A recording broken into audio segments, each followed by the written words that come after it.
வரகரிசி இருக்குது, அரிசி இருக்குது, பாசிப்பயிறு இருக்குது. மூணையும் சேர்ந்து நம்ம இன்றைக்கி சாதம் செய்ய போகிறோம். வரகரிசி ரொம்ப உடம்புக்கு நல்லது. வரகரிசி இருக்க யாரும் டேரெக்டாக சாப்பிட மாட்டாங்க. ஸோ அது போல் அதனால நான் என்ன பண்ணுறேன், அரிசி கூட சேர்த்து கலந்து இதை செய்ய போகிறேன். பாருங்கள், வரகரிசி 1 கப்பு, அரிசி 1 கப்பு, பாசிப்பயிறு நான் கழுவி ஊற வச்சுக்கிறேன். கொஞ்சம் எண்ணெய் ஊற்றிக்கலாம். 2 ஸ்பூன் அளவுக்கு நம்ம நெய் போட்டுக்கலாம். சின்ன சீரகம், பெரிய சீரகம், கொஞ்சம் பட்டை, கிராம்பு, ஏலக்காய், ஒரு பிஞ்சு அளவுக்கு வெந்தயம் எடுத்து போட்டுக்கிறேன். 2 பிரியாணி இலை போட்டுக்கிறோம். கொஞ்சோண்டு கருவேப்பிலை போட்டுக்கிறோம். பிரியாணி பூண்டு சேர்த்துக்கிறேன். அதுக்கு இஞ்சி சேர்த்துக்கிறேன். 2 பச்சை மிளகாய் சேர்த்துக்கிறேன். வெங்காயம்,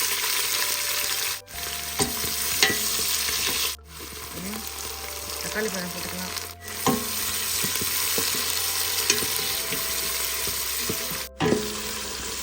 அழகாக வதங்கிச்சு. சும்மா ஒரு 1/2 ஸ்பூன் மஞ்சள் தூள் சேர்க்குறேன். கொஞ்சமாக ஒரு 1/2 ஸ்பூன் உப்பு சேர்த்துக்கிறேன். மல்லித்தூள் 1 ஸ்பூன் சேர்த்துக்கிறேன். கொஞ்சம் கத்திரிக்காய் சேர்த்துக்கிறேன். பொடியாக நறுக்குறேன். ஒரு 2 பொருள் சேர்த்துக்கிறேன். கொஞ்சம் நேரம் அப்படியே வதங்கட்டும். கத்திரிக்காய் போட்டு கொஞ்சம் அழகாக இதை வதக்கிட்டோம். 1 கப்பு அரிசி, 1 கப்பு வரகரிசி, ஒரு 1/2 கப்பு பாசிப்பயிறு சேர்த்துக்கிறேன். இதெல்லாம் சேர்த்து 2.5 கப்பு. நம்ம 5 கப்பு தண்ணி வைக்கலாம். தண்ணி கிட்டும் வச்சுக்கலாம். தண்ணி வடிகட்டிடலாம். வடிகட்டிட்டு வச்சு வச்ச பிறகு நம்ம அரிசி போட்டுக்கலாம்.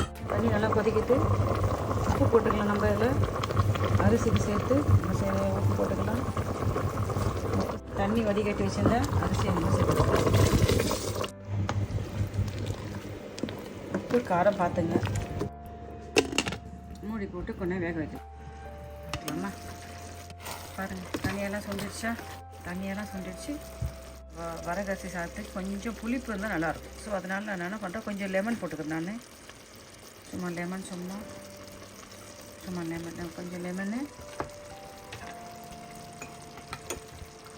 சும்மா ஒரு 2-3,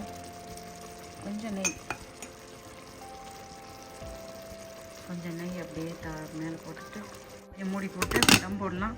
ஒரு 5 நிமிஷம் கழிச்சு நம்ம எடுக்கலாம். பார்க்கலாம். வரகரிசி பருப்பு சாதம் சூப்பர் ஆயிஷா. பாருங்கள், வரகரிசி பருப்பு சாதம் என்ன அழகாக சூப்பராக செஞ்சிட்டோம். நம்ம டேஸ்ட் பண்ணி பார்க்கலாமா?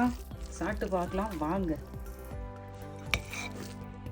பாருங்க, என்ன டேஸ்டியான, அழகான, ஆரோக்கியமான வரகரிசி பருப்பு சாதம் ரெடி ஆயிடுச்சு. இருக்கிறேன் தயிர் குருமா செஞ்சுருக்கிறேன்.